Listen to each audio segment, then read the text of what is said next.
probably you could even say the richest country in the world between its oil and gold deposits and then all the other rare earth minerals. So it's pretty naked there that Elon has an interest. And other than that, I don't like to speculate too much. It's just, to me, it's so transparent that I don't really think we need to. And it's also just obvious he doesn't even know anything about Venezuela. Probably didn't even start thinking about it until this year. And the odd connection for me is also just this political network that he seems to back that is tied to Javier Milei. You can see on X, many of the main figures that are on Elon's platform have promoted Milei. And Elon himself went and signed some deals with the Argentine president there, who's pretty much handing his country over to foreign banksters and of the IMF. And Maria Corina Machado tweeted the night before the election that she'd had a conversation with Milei, and that was what prompted Elon to come out as an aggressive supporter for the Venezuelan opposition.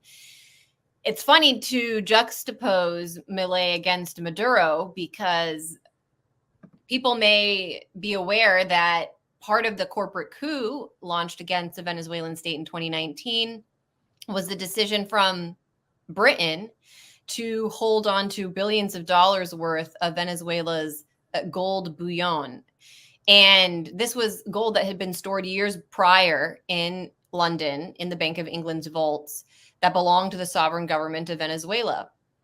What people may not realize is that in September of 2018, so this is months before the recognition of Guaido came down and days, weeks before John Bolton in the United States attempted to assassinate Maduro, his government actually began the process of attempting to repatriate that gold, actually asked England to send that gold back to Venezuela, which is a very typical request that any sovereign state can make or should be able to.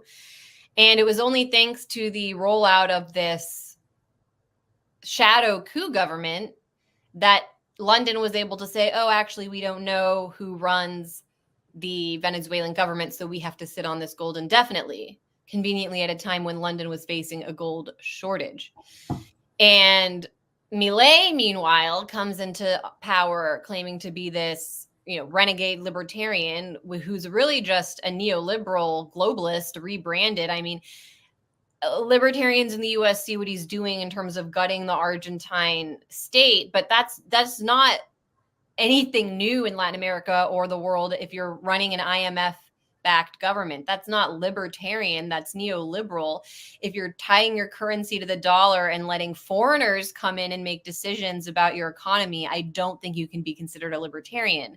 So Milei, in the last several weeks since taking office, has actually been shipping Argentina's sovereign gold supply abroad.